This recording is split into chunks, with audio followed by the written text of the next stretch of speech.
Siapa yang kirim kamu? Ya setelah beberapa lama ya kata teman sih ada katanya kiriman gitu sih. Yang untuk tujuannya mengganggu, kan dia mau hamil, mau melahirkan waktu itu. Yang mengganggu fokus kita lah. Dia itu memang sangat mengganggu banget sih. Sebenarnya dia katanya terlalu sopan. Intinya dia mau hancurin rumah tangga, ceritanya gitu. Ngomongan gak ada pusatnya. Kalau aku boleh kasih tau, bau busuk banget. Bau banget. Dan semua orang tuh bisa nyium itu. Coki, Habib Jafar, Pendeta Heri ya. Dari semua agama dan yang tidak beragama nih ya. Dari psikolog ya kan. Semua juga udah menyium, nyata berarti baunya. Jadi di depan tuh ada merahnya gitu. Wah ini sudah bukan bau aneh nih. Tadi nggak ada loh ini. Merah-merah dari mana?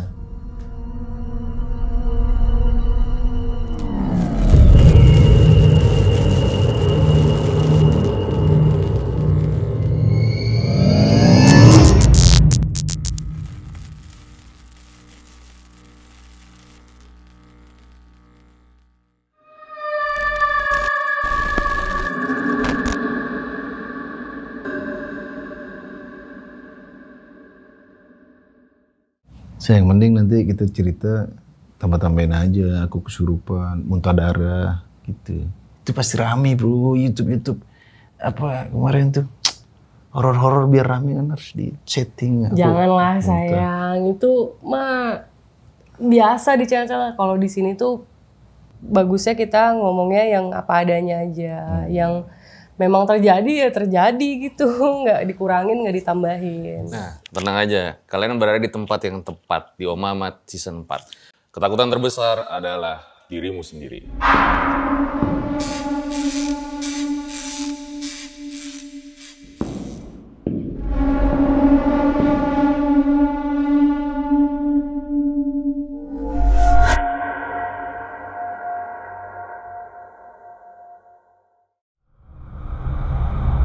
Om Mamat, obrolan malam Jumat. Kembali lagi bersama gue Fajar Aditya. Nah, hari ini guys, gue kedatangan tamu spesial di mana ini tuh adalah legend YouTube nih menurut gue.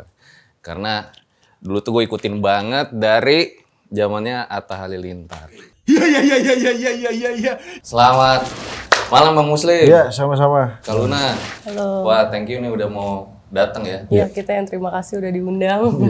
Jadi waktu itu kan sempat viral di story-nya Kak Luna itu ya. Kak Luna mengalami kejadian horor di rumah sendiri saat lagi hamil. Betul, hamil besar ya. Berapa bulan itu? 8 bulan. Oke, dan seisi rumah itu sampai benar-benar heboh kan kejadian horor itu ya? Bukan hanya seisi rumah, bahkan teman-teman kita, circle kita kayak Habib Jafar, Bang Yeri, sampai Coki juga sudah mencek kejadian itu. Nyata gitu, dirasakan juga sama mereka pada saat ke rumah ya. Oke, jadi benar-benar diteror secara horor ya? Oke deh, nah Bang, sebelum kita mulai, cobain dulu kurma kali. Waduh. Ini enak Bang. Silakan Bang. Ingat sesuatu nggak? Bukan. Yang kurma inget apa ya Bang?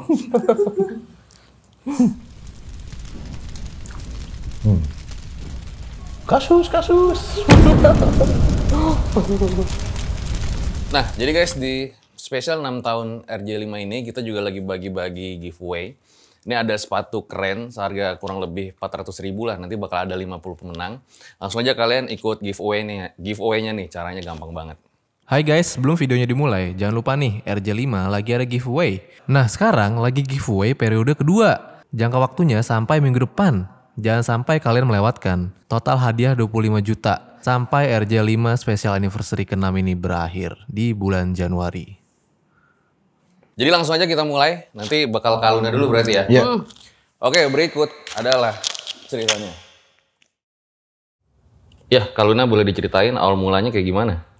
Jadi awalnya itu kita tuh kan di rumah emang sering nongkrong. Nah pada saat itu ada adekku yang tinggal di situ, ada Rizka juga temenku, udah almarhum sekarang.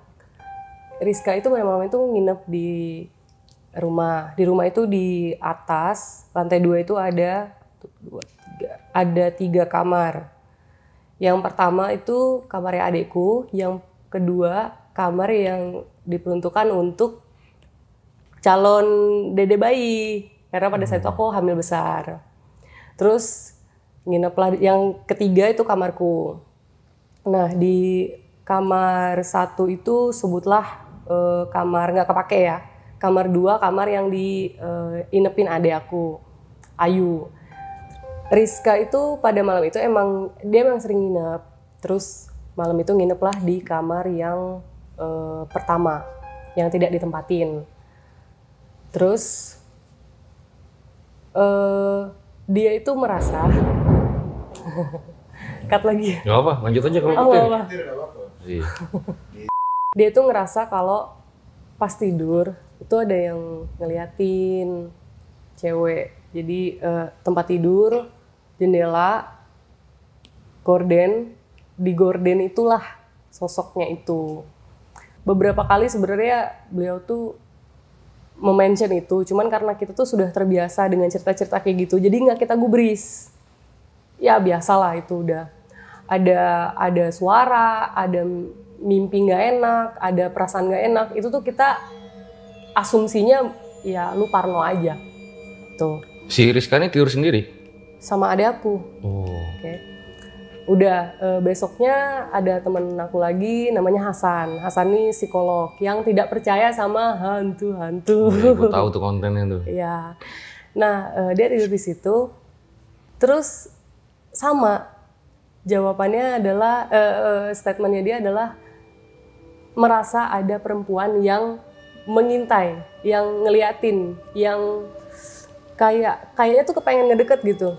Tapi sekali lagi karena ini perasaan, apalagi dia seorang psikolog, dia tuh kebingungan sama perasaan-perasaan kayak gitu-gitu. Akhirnya Hasan ini kita coba, enggak lah itu perasaan kita doang dan segala macam. Puncaknya malam itu kita lagi nongkrong di kamar aku.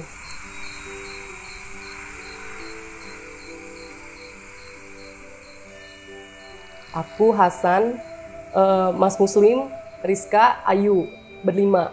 Sama Dustin ya nggak sih? Sama Dustin ya. Terus kita ngobrol nyantai-nyantai di situ, main kartu apa, main Uno gitu biasa. Terus pas udah selesai nongkrong, kan kita udah ya balik. Kita udah nih mau ke kamar masing-masing. Hasan di kamar 1, Ayu sama Rizka di kamar 2. Terus kita di kamar kita. Si Ayu mundur. Anjir, bau apa ini? Bau busuk tiba-tiba. Ya kita bingung lah. Kok kamar bisa tiba-tiba bau busuk? Tapi kan sekali lagi kita maunya berpikiran positif. Oh enggak, ini mungkin bangkai hewan kali ya. Bangkai tikus, bangkai kecoa. Tapi sebenarnya kita tahu itu tuh nggak masuk akal gitu. Kita tahu bau bangkai hewan tuh nggak sebegitu baunya itu dan beda juga gitu. Ini tuh semacam bau jenazah yang udah keluar, yang udah mengeluarkan bau Busuk gitu busuk gitu. Dan kita tuh belum mengarah ke horor loh. Kita belum mengarah ke hal-hal yang mistis dan segala macam. Akhirnya si Hasan tidur di luar, Ayu sama Rizka tidur di kamar 1. Jadi kamar itu kosong, kita biarkan bau. Karena asumsi kita mungkin besok udah nggak bau. Atau mungkin 3 hari lagi udah nggak bau. Oke. Tidak kita hiraukan lah bau-bau itu dengan asumsi nantinya bakal hilang. Karena memang nggak ada pikiran ke horor, sorenya itu kita ke Jakarta Utara buat makan, buat kayak mantai gitulah. Karena kita emang sebenarnya udah pusing gitu, ini bau apa, tapi sebenarnya tuh kerasa, mencekamnya tuh kerasa, terornya tuh kerasa, cuman kita tuh masih, apalagi aku ya, kalau Bang Muslim tuh sudah merespon itu, wah ini ada yang nggak bener gitu. Tapi kalau aku, Hasan, dan lain-lain tuh masih menganggap, logis aja, logik gitu, apa sih gitu, nggak logis banget gitu, cuma nggak ada hal-hal kayak gitu. Nah pulangnya, kita ke Jakarta Utara sore. Pulangnya kan kita malam itu Hasan juga baru balik dari rumah, baru balik dari jalan pulang ke rumah. Karena suasananya ini udah benar-benar mencekam sebenarnya, dan kita udah mulai menyimpulkan ada yang nggak beres sama kamar ini. Tapi kita belum tahu apa, karena kita belum nanya juga sama orang-orang. Hasan tidur di ruang tengah, karena nggak berani tidur di kamar 1. Karena kamar 1 dia udah pernah merasakan experience Ngerasa ada cewek itu. Dan Rizka juga udah mengkonfirmasi itu sebenarnya. Tapi antara Hasan dengan Rizka sama-sama tidak tahu bahwa mereka punya pengalaman masing-masing itu. Yang tahu cuman aku. Oke, di situ Hasan tidur di tengah. Karena kita udah ketakutan sama bau nggak bener, kita tidur di kamarku semua. Ayu, Rizka, aku, Muslim. Rizka tuh udah, almarhum tuh udah denger suara-suara aneh, suara ambulan lah, suara Ayu denger suara orang teriak. Tapi itu gimana ya, mungkin itu Di kamar itu? bukan di kamar itu, di ruangan. Jadi ini sepertinya ya terornya udah bukan di kamar itu lagi. Jadi karena jadi hal-hal kayak gitu ya sebenarnya yang saya tahu, kalau kita tuh udah mulai ketakutan, udah ciut, mereka tuh energinya makin besar. Mereka tadinya neror bisa satu ruangan aja karena energi manusia kita walaupun banyak di situ ya, tapi kita semua pada ketakutan sama mereka. Mereka jadi pede. Kita ngerasa, aduh di rumah itu udah stres banget sebenarnya. Jam berapa itu? 12-an, jam 1-an. Puncaknya adalah malam itu ketika Rizka udah merasakan hal nggak nyaman, aku tuh cuman bacaan doang di kamar, bacaan, sholat, ya hal-hal yang kita bisa maksimal kita bisa lakuin. Enggak, si Rizka tuh ngerasa nggak nyaman karena dengar suara ambulan. Jadi dia udah tidur loh posisinya, terus kaget langsung. padahal nggak ada yang lain denger tuh, nggak ada. Kan aku di perumahan, nggak mungkin ada ambulan lewat. Ini rumah baru berapa lama ditinggali baru ya? Baru 2 bulan itu. Oke. Ya, tapi awal di situ aman sih, nggak berasa apa-apa. Kalaupun berasa, sepertinya Bang Muslim udah merasakan duluan atau saya juga udah ngerasain duluan gitu. Cuman kayaknya nggak sih aman. Kayak benar-benar itu tiba-tiba. Puncaknya adalah malam itu Hasan karena kita tuh sampai bingung kok Hasan berani ya tidur di luar. Padahal nih rumah udah mencekam seperti ini gitu. Cuman kita balik lagi, oh memang dia basicnya psikolog sih, jadi dia nggak ini sama hal-hal kayak gitu. Malam itu dia tidur di situ, kayak baru beberapa jam gitu, kayak nggak nyampe sejam, pintu tuh tiba-tiba digedor, ada suara, jadi dia lari, puah, pintu tuh digebrek sama dia, dan dia jalan ya, dan dia lari itu gini ngerangkak. Si Hasan tuh? Hasan. Pintu kamar kita didobrak. Jadi karena di rumah itu kita udah ketakutan semua, kita ngumpul satu kamar gitu. Dia sendirian di situ, di lantai 2 itu. Di lantai 2 itu kan di tengah-tengah kamar. Karena dia nggak berani di kamar 1, tidur di kamar tengah. Ternyata sebenarnya terornya itu udah bukan di kamar itu lagi, udah di rumah. Tuh. Akhirnya Hasan ngedobrak pintu Kaluna sama Kang Muslim tuh yang rame-rame. Iya. Terus? Bang Muslim, gitu doang. Dan wah gimana ya, suaranya tuh kayak gini nih, bang gitu. Padahal psikolog. Psikolog. Terus ditanya kenapa? Jadi dia masuk dobrak itu, buar gitu, dengan merangkak meraih kakinya Bang Muslim, cuman buat minta pertolongan. Dia nafas kayak gitu, kita udah nggak bisa tanya dia kenapa, dia ngeliat apa, kita cuma bisa nenangin dulu selama beberapa menit.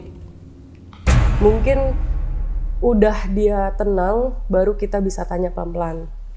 Setelah itu kita tanya, kamu kenapa? Apa yang kamu lihat? Dia di ruang tengah itu didatangin sosok perempuan besar, dan karena dia melihat sosok itu, dia nabrak sosok itu untuk kabur dari sosok itu.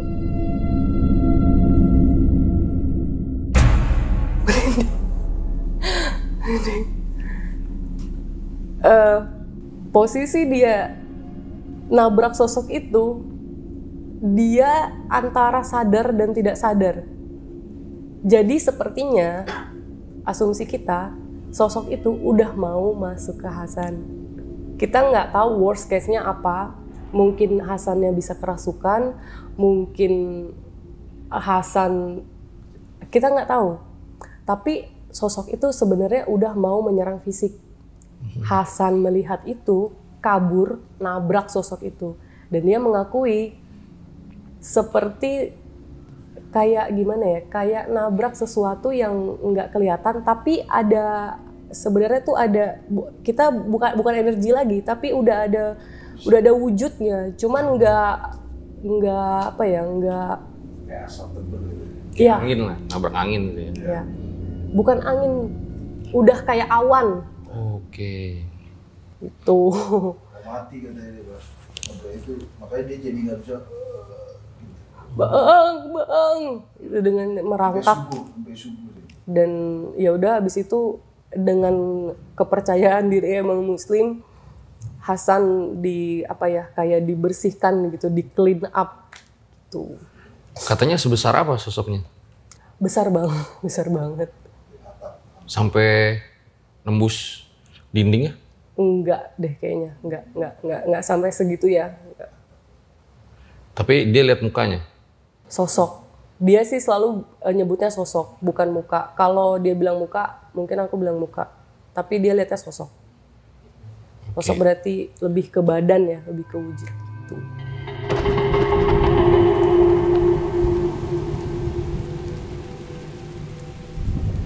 Oke. Setelah itu kan hari demi hari bau busuk itu tuh masih belum ada jawabannya. Tapi masih bawa jenazah di situ? Bau, masih. Dan kita maksimal yang bisa kita lakuin karena kita nggak bisa ngelihat ya. Yang maksimal kita bisa lakuin adalah tanya sama teman-teman kita yang pintar. Menurut pengakuannya mereka, ada satu yang bilang, mungkin nanti sosoknya bisa dilihat ya. Karena aku udah pernah ceritain juga. Kunti merah. Kalau kunti merah itu, aku selesain dulu deh sosoknya. Jadi kunti merah, pocong, hancur mukanya. Satu orang bilang 2 sosok ini. Terus yang satu lagi itu Mas Yus teman kita lebih bilangnya itu siluman. Jadi perempuan, tangannya tuh 4 tanduk. Sebenarnya sebelum teman-teman kita yang memang tahu-tahu hal-hal gitu tuh ngelihat sosok itu. Jadi itu aku foto, terus aku kirim ruangannya, aku foto, aku kirim ke mereka. Ya udah itu yang mereka lihat gitu. Ini kamar 1 nih di foto? Iya, kamar 2. 2? Ya, yang bau itu di kamar 2 Bang. Oke. Kita tunjukin foto-fotonya, itu rada susah sebenarnya kita foto karena blur, selalu blur. Jadi harus dipencet. Boleh ditampilin nggak nanti foto kamar 2-nya? Boleh.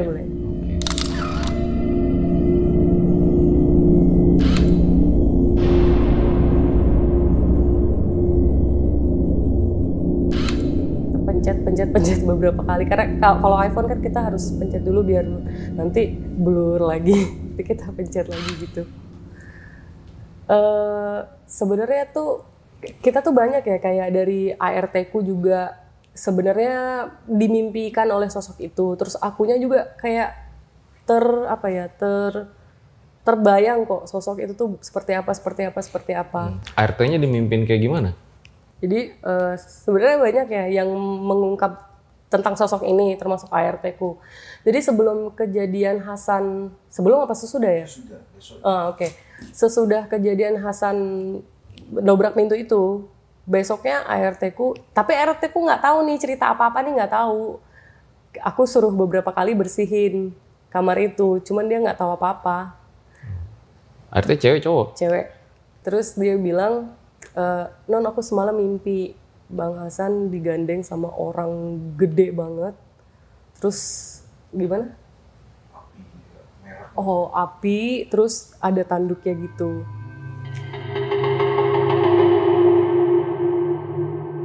Lalu? Hari demi hari, kamar itu tetap bau Bang. Dan kita masih nggak punya solusi atas kamar itu.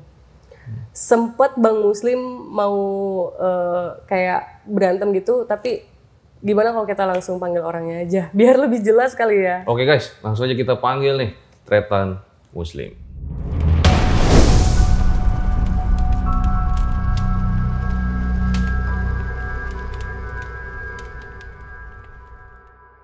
Nah, gimana Bang Muslim? Iya. Sebenarnya yang terjadi tuh. Jadi ini saya mau disclaimer dulu, saya ini kesurupan di Fixeram itu asli. Ini bangsatnya orang-orang yang nonton. Palsu. Tapi saya bukan orang sakti. Cuma saya interest dengan hal-hal begituan Bang. Jadi sempat mempelajari. Terus gara-gara kenal beberapa orang pinter, dia akhirnya mengungkapkan, Mas Muslim ini kayaknya punya kodam gini-gini, katanya begitu. Jadi dulu emang sempat belajar gitu? Bukan belajar beneran, tapi karena sering syuting horor nih. Terus sama orang pinternya dibilang, waktu itu sama Teh Ana ya saya. Awal. Sama Teh Ana bilang, Mas ini ada kodamnya, katanya kodam dari leluhur Madura, katanya begitu. Tapi karena aku nggak bisa lihat Bang. Jadi aku, oh ya, tapi di mana kodamnya aku nggak tahu. Nah, kata dia, kodam ini akan membantu kalau aku terdesak atau apa. Pernah kejadian waktu itu lagi ekspedisi mau kesurupan kuntilanak merah. Waktu itu, waktu sama Coki, tiba-tiba pas mau kesurupan aku, oh gini nih posisinya. Kayak bersiap untuk berantem dan nggak mau, jangan kesurupan gitu. Jadi aku menyimpulkan kodam ini membantu menjaga dan melindungi kalau ada yang berbahaya. Begitulah kurang lebihnya ya. Dan pada saat kejadian rumah itu, nah pokoknya di suatu malam tiba-tiba aku pas kita bareng-bareng dari luar, tiba-tiba aku kepikiran aku mau masuk kamar 2 ini. Tapi aku juga nggak tahu niatnya, apakah aku akan mengusir, nggak tahu. Pokoknya aku niat masuk situ, baca doa, tiba-tiba aku tuh nari, tapi ada gerakan berantemnya gitu. Jadi kalau aku kesurupan, itu sadar tapi nggak bisa ngontrol Bang. Oke. Itu. Jadi aku ingat, dan bahkan kalau kesurupan tuh aku sering bertanya-tanya, kenapa ini gitu? Karena aku juga nggak tahu ini gerakan apa. Tapi lu sadar Bang lagi nari gitu Bang? Sadar, makanya aku dan lentik banget kayak, siapa ini? Saya kan orangnya kaku banget Bang. Baby waktu itu lagi di luar sih, lagi di kamar, lagi pada di bawah. Soalnya aku datang tuh tiba-tiba lari ke atas, masuk gini-gini, kayak ada gerakan berantemnya. Nah, ini aku nggak tahu nih, apaan barusan yang terjadi. Abis itu aku ketemu salah satu guru spiritual kita yang nanti akan membantu bersihin rumah itu. Ketemu dia langsung ngomong, abis berantem ya tadi. Padahal saya belum cerita, dan pertama kali ketemu orang ini, langsung dia nembak. Tadi habis berantem ya? Kok tahu Bang itu Bang? Aku nggak tahu itu berantem apa enggak. Itu aki-aki ngos-ngosan katanya. Aki-aki itu menurut dia adalah kodam saya, itu sosoknya kayak pendekar Madura gitu, tapi udah tua gitu sosoknya. Karena abis berantem itu, aki-aki ini jadi ngos-ngosan katanya begitu. Padahal aku juga nggak tahu tadi tuh ngapain nari-nari. Cuma itu tidak membuat setannya pergi. Justru dipan kita jadi merah semua. Dipan tuh? Beberapa barnya. Bagian. Dipan tuh, jadi kan kasurnya udah kita lepas karena kita nyari Karena kita sempat nyari baunya Bang. Nah. Kita ngebedah lemari, nyari sisi-sisi. Pokoknya itu kamar udah kita bongkar karena kita mau nyari baunya, sumber baunya. Kecuali dipan itu tadi. Jadi kasur busanya udah diangkat, dipannya masih ada. Pada saat siang sore, kita semua melihat di dipan tuh nggak ada apa-apa. Pada saat aku habis nari-nari itu, beberapa menit kemudian adiknya dia masuk. Loh Kak, ini kenapa? Nah, ini kalau bisa ditampilin gambar ini. Jadi dipan tuh ada merahnya gitu. Itu sih yang kita, wah ini sudah bukan bau aneh nih. Tadi nggak ada loh ini. Merah-merah dari mana? Beberapa hari kemudian nggak cuma di dipan doang, di AC itu netes merah-merah. Jadi di AC itu netes merah-merah gini. Kayak darah? Kayak darah tapi lebih cair gitu sayangnya, lebih kayak nanah gitu. Merahnya tapi bukan merah pekat gitu. Sama di parfum ruangan, pernah nggak parfum ruangan netesnya merah? Makanya kayak semua tuh sama. Wah ini kita udah merasa ini bukan bau doang, ini udah bukan halu nih kita. Bahkan pada saat Habib sama pendeta lagi ke rumah, kita suruh coba dicium di kamar kita. semua merasakan itu. Gitu sih. Dan, Bau busuk juga itu Bau busuk masih ya? juga, bau busuk. dan kita tuh sampai sempat bongkar AC loh. Karena AC itu kan keluarnya Merah. merah. Jadi kita asumsinya mungkin ada hewan di atas AC ini yang busuk. Makanya bau satu ruangan. AC itu kita bongkar, kita panggil tukang AC. Kita bongkar itu, tetap bau. Ih, gila serem banget ya. Iya, jadi terornya AC udah dibongkar, di kasur udah kita keluarin, kita jemur. ya, yang merah-merah tadi itu yang dipan merah, mungkin ini nih di sini. Kita keluarin semua, Bang. Di kamar itu nggak ada apa-apa, lantai doang. Disuruh pel, dikasih parfum ruangan, Masih bau busuk. masih bau busuk. Dan kalau itu hijau Bang, nggak ada kalau- pusatnya. Kalau aku boleh kasih tahu, bau busuk banget. Bau banget. Dan semua orang tuh bisa nyium itu. Coki, Habib Jafar, Pendeta Yeri ya. Dari semua agama dan yang tidak beragama nih ya. Dari psikolog ya kan, semua juga udah menyium, nyata berarti baunya. Politikus belum? Wow. Yang bau dirinya sendiri. Waduh. Akhirnya berlangsung selama berapa lama itu? Hampir 2 mingguan nih sehingga.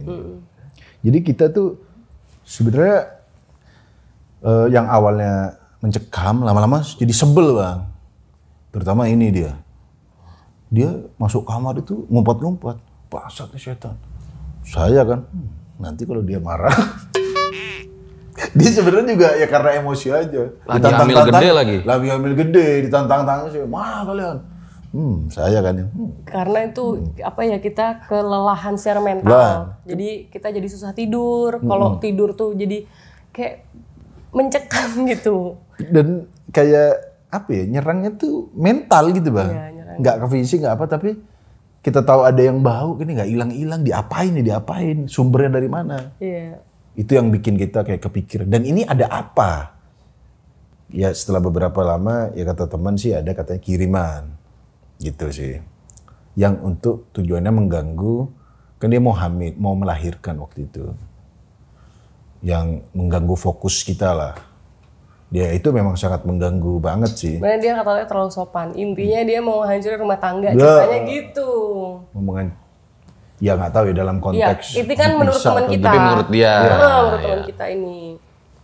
Itu terus ada juga asumsi yang bilang kalau ini tuh karena aku lagi hamil, terus aku tuh baunya tuh wangi, sangat interest untuk hal-hal kayak gitu gitu. Katanya begitu. Ya, karena kan tiba-tiba aja kan. Ya. Pas di Tapi yang awal-awal. untuk kiriman itu sebenarnya dikonfirmasi oleh beberapa orang. Soalnya kalau Karena cuma karena wangi doang, Bilang juga tuh dukunnya segitunya. dari mana, terus yang intinya tuh gini, dia bilang kejadian seperti ini bukan kejadian yang wajar. Harus ada dendam yang sangat besar untuk, jadi kalau misalnya kita nih ya mau nyatet orang, itu nggak bisa kita perkara sebel doang sama dia, harus dendam, Bang. Itu kata dukun itu, kata teman kita ya. itu yang bisa melancarkan upacara santet ini gitu. Begitu sih. Bukan coki kan? Ya, Apa dia? jangan dia sih.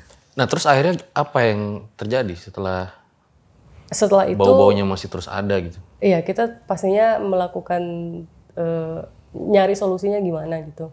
Terus kita ketemu sama guru spiritualnya Bang Muslim yang bilang kodam berantem itu, akhirnya ini gimana caranya? Kalau Mas Yus itu caranya adalah kayak garam, jeruk nipis dan segala macam. Menurut kita itu kayaknya kurang bisa deh untuk nanganin hal sebesar ini. Akhirnya itu kamar pada suatu malam itu dilakukan apa ya, kayak Pembersihan sholat lah gitu ya. ya, pembersihan. Pakai ember, terus ada wewangian, terus pakai jinten gitu-gitu, terus dipel satu ruangan. Kedua itu kita sholatin ya. Ya di kamar itu saya sama guru tadi sama temennya kita di atas sholat, kita doa-doa, dan itu coki di bawah, di lantai bawah. Wah ada coki nih. Ada coki. Ada joki. Dan menurut coki, selama kita upacara di atas, itu kan ada void gitu. Jadi ini kamar, coki di bawah, dan ininya ada void taman gitu, Bang. Menurut coki di sini nih anginnya kayak ada suara berisik gitu. Menurut coki. Pas kita doa-doain, pada saat guru kita pergi nih, Coki naik ke kamar yang bau itu. Terus Coki nutup-nutup korden, kelempar satu belatung. Mungkin saya fotonya juga bisa ditampilin. Jadi si Coki nemu belatung tuh. Kita Malah nggak tahu, Coki yang kita nggak nemu. tahu itu belatung atau apa sih sebenarnya. Kayaknya ulat itu. Ulat dan satu doang. Dan itu kejadiannya pada saat abis beres dibersihin. Abis beres kita doa-doa, guru cabut Coki pas nutup gini, Slim, ini apa? Belatung. Dan itu bisa dilihat fisik, bisa dipegang bahkan. Bukan sekelibet berarti. Keras Ya. nggak sih itu? Kerasnya kayak ulat biasa. Kayak ulat sagu tapi kecil. Pas baca doa apa yang dirasa bang? Di kamar itu? Itu sesek banget. Kayak Intens banget sih. Kayak musola di mall tau nggak, yang UG biasa kan biasa tau nggak kamu? Nggak, ini benar. Maksudnya kita sholat tapi rasanya tuh sesek banget gitu. Kayak makin doa, apalagi kita mungkin kan bergesekan itu bang. Tapi sekali lagi karena saya ini bukan orang sakti, jadi ngerasanya cuma ngerasa sesek doang. Setelah ada belatung itu, menurut guru yang bersihin tadi, belatung itu adalah ya eksistensi bukti sosok itu ada. Dan sosok itu salah satunya yang dilihat guru itu di luar jendela kita, hitam gede, yang mungkin datang ke mimpinya ART tadi di awal itu, yang dia bertanduk terus merah, tapi dia nggak masuk. Jadi, tapi lu lihat di situ bang? nggak, aku nggak lihat. Jadi dia sosoknya di luar, yang gede itu, kayak mungkin itu yang dikirim. Dan dia ngelempar baunya tuh ke dalam rumah, ke dalam kamar itu doang. Iya. Gitu, jadi sosoknya nggak masuk, tapi dari luar nyipratin baunya gitu. Gitu sih. Tapi akhirnya setelah hampir 2 minggu ya sih, habis dipanggilin guru, udah mulai berangsur-angsur hilang. AC kita panggil tukang AC lagi, tapi kita nggak bilang bekas setan gitu. Dibersihin AC-nya, dibersihin lagi. Ya udah setelah hampir 2 minggu udah hilang sih baunya. Perlahan ya, bukan Langsung bukan gitu. Tapi ada yang pernah lihat nggak sosok hantu yang kiriman yang dibilang ciri-ciri yang kayak tadi gitu? Enggak. Selain di mimpi, enggak. Enggak. Hasan, kecuali Hasan. Kecuali Hasan. Ya, kecuali Hasan yang tadi ditabrak itu. Gitu. Dia sejak itu dia percaya sama gaib-gaib ya. Dia beneran skeptis awalnya, kayak enggak, itu kan dia anak psikolog, pasti kalau enggak, ini mah karena kecapean jadi kelihatan apa. Begitu dirinya sendiri yang mengalami. Itu susah dijelasin. Itu dia yang nggak bisa ngomong tadi. Subuh dia akhirnya tidur berlima di kamar gitu. Dia tidur di lantai jam 5 subuh masih kumat lagi dia. Gitu. Terus kayak gitu trauma ya. dia. Karena kayak apa namanya, kejadian itu terlalu ekstrim buat hidup dia, karena nggak pernah lihat setan, nggak pernah dengar suara, tiba-tiba langsung nabrak setan nih. Jadi impactnya sampai subuh dia masih kayak ketindian gitu. Bahkan Kak Luna sendiri sampai kesel banget ya. Kesel banget karena kan kita nggak tahu ini maksudnya apa, maunya apa, jawabannya apa gitu. Iya. Tapi gue pernah juga bang dulu. Jadi gue waktu itu mendaki gunung ya. Nah terus salah satu temen gue yang cewek kesurupan. Nah di situ waktu itu gue baru beli mobil. Nah gara-gara kesurupan malam-malam tuh jadi baret tuh kena trotoar. Nah di situ juga, wah bangsat nih setan jadi ngerugin mobil gue baru beli kan. Akhirnya gue baca ayat kursi rame-rame di mobil. Nah setannya tuh bilang kayak yang kesurupan ya, nih sama si Ivan tuh, panas gitu. Gue udah mati. Hebat juga gue nih. Kok setannya bilang kepanasan gitu ya, nggak tahu karena ada satu temen gue yang emang rajin juga ngaji gitu-gitu apa gimana gitu ya. Tapi itu sih dulu juga sempet kesel sama hantu tuh. Ya karena kan lebih pada rugi secara material, jadi kamarnya nggak bisa dipakai gitu. Dibersihin nggak bisa, disemprot nggak bisa. Dan go clean udah dipanggil juga nggak bisa juga. Ganggu kenyamanan ya. Iya, bikin teror, mukul enggak, tapi kayak mantau doang. Gue bikin bau lu kamu gitu. Itu sih sangat mengganggu, makanya dia kesel.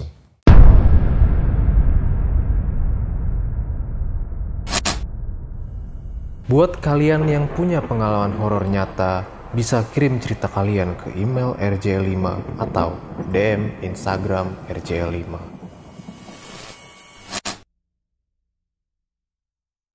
Mungkin terakhir nih, Bang Muslim sama Kak Luna.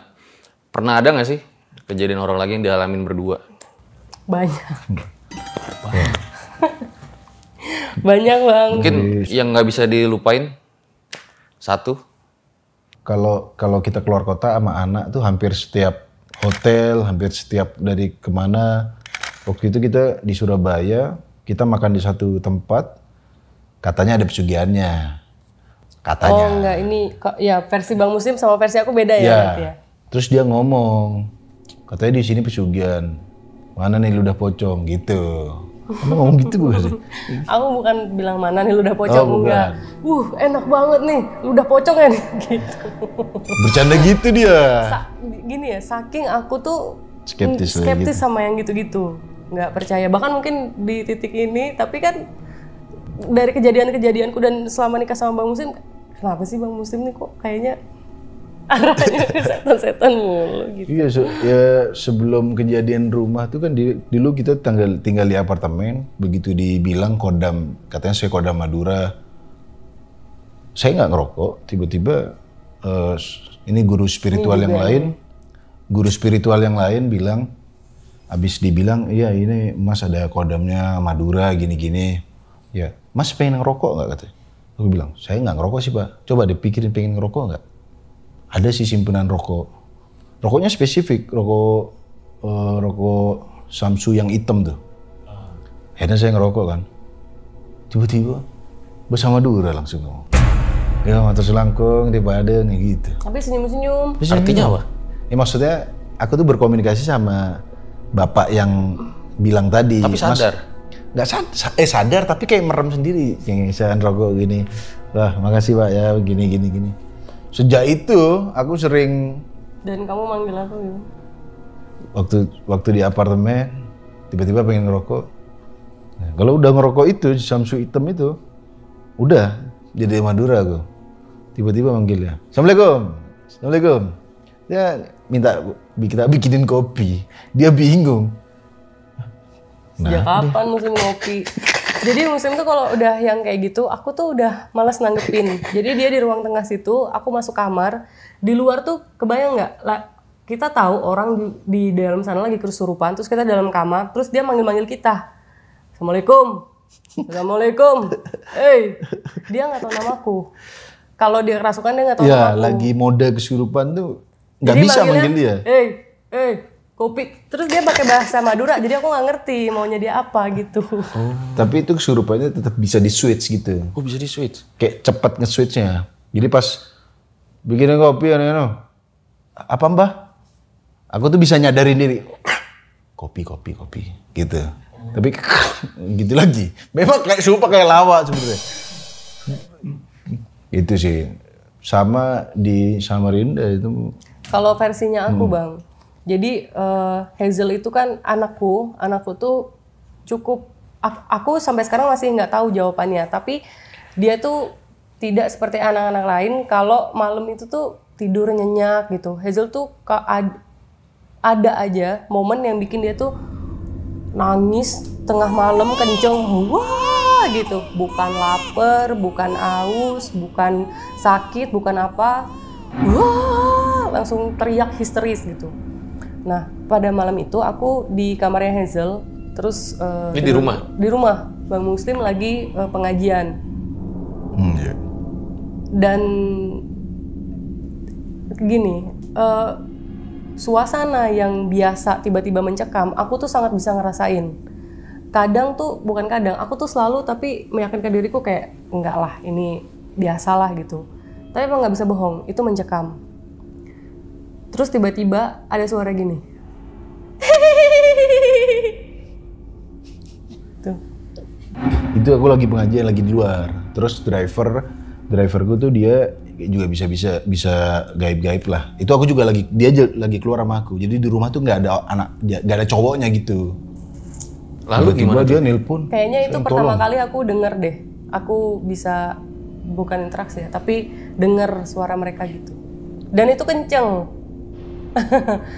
Suaranya jauh tapi kenceng. Terus gimana saat itu? Diam aja. Enggak, tetap aku tantang. Oh ditantangin? Tetep. Tantangin apa? Kalau kayak gitu nggak yang secara langsung sih Bang, kayak dalam hati, lu kalau ada urusan sama gua, tunjukinnya ke gua, jangan urusan sama anak gua, gitu-gitu. Ibu sejati. Oh tapi karena mikirnya ada Hazel itu Ada ya, Hazel. jangan ganggu anak gue nih. Baca doa, baca ayat kursi, diketawain lagi sebenarnya. Kalian lagi? Iya, diketawain. Jadi tuh kayaknya ya, kalau kita baca ayat kursi, tapi dia lagi pengen ganggu, kita tuh digangguin biar fokus kita itu ke pecah gitu. Jadi mungkin kurang khusyuk bacanya. Jadi nggak yakin lah. Dingenyein sama dia. Dingenyein gitu. Iya.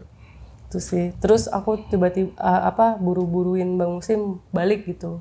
Habis itu udah aku panggil supirku buat masukin barang itu ke dalam badannya dia. Barang apa nih? Nenek itu. Nenek itu. Nenek. Ya nenek yang ketawa itu. Yang Oh, yang ketawa ketawa tadi itu nenek. Iya, nenek. yang ketawa itu nenek, bukan kunti nenek, nenek lampir. Nenek lampir aku masukin ke dalam badannya dia, ya udah ininya ketawanya sama. Oh di mediasi. Di mediasi. Katanya kenapa? Dia nggak mau ngaku, dia nggak mau ngomong. Dia Takutnya bilang, kiriman lagi ya? ya, dia nggak mau ngomong. Dia bilang, enggak, pengen, Merinding sih jadinya.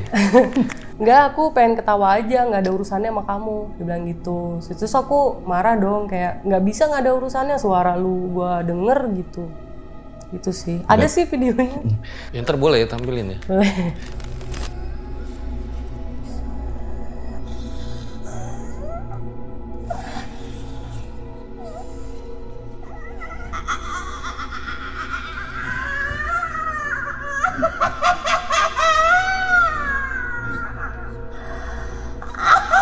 Tujuanmu apa di sini? Tujuanmu apa di sini? Siapa yang kirim kamu?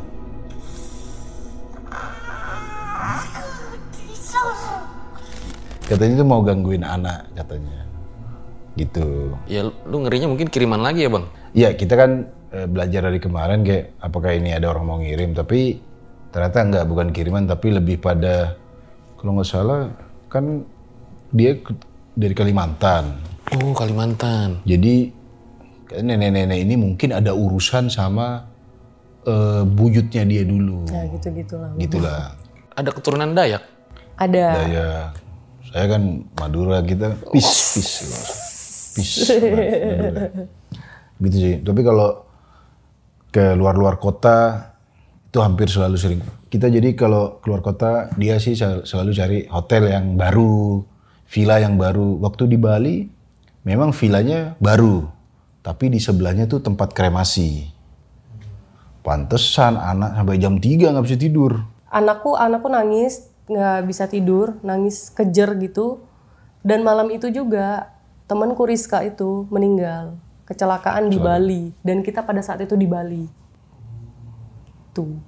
Ya yang jelas pokoknya kalau di tempat-tempat yang ada energinya pasti anak tuh yang ngerasain pertama. Justru Kalau- anak malah ya? Ya kalau dia nangisnya itu wah gitu kayak lagi berinteraksi gitu, terus atau ke pojokan ketawa-tawa gitu, Oh pernah itu kayak gitu? sering, apalagi Terakhir di yang rumah dia. berapa Beb? 2 minggu lalu ya? Sekarang udah berapa umurnya? 2 minggu lalu. 2 tahun. Hampir 2 tahun. 2 tahun. Setahun lu Iya, nggak inget hampir 2 anak. tahun. Itu di bawah tengah malam mainannya bunyi sendiri. Itu ada di, Kita di lihat dari CCTV. Gitu-gitu sih bang. Film Insidious. Iya. Mana mainannya Elsa Frozen lagi. Maksudnya setan tapi let it go. Sumpah itu aku juga deg-degan tuh kayak. Siapa nyetel mainan di CCTV? Dia muter sendiri gitu.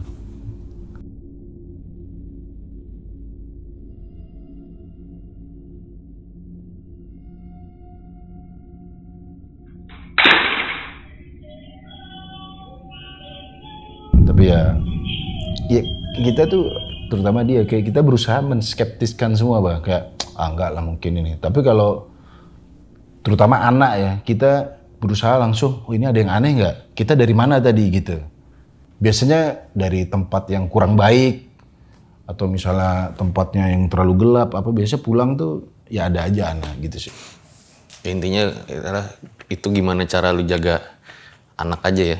biar nggak kena dari hal-hal yang kayak gitulah ya. Tuh. Yang di luar logika. Oke, bakal banyak pertanyaan di closing.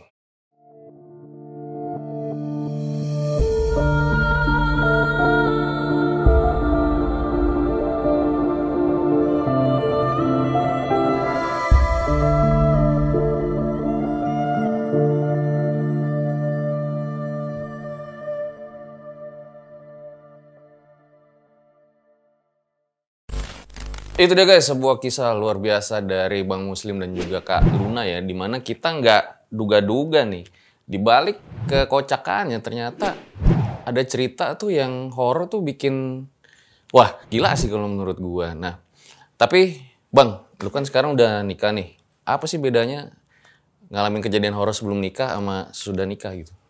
Ya paling kalau dulu tidak ada concern anak istri ya dulu, maksudnya habis nyari setan sama coki, ya udah paling pulang, ya udah mau ada yang ngikut tinggal, bro ini kenapa bro gitu.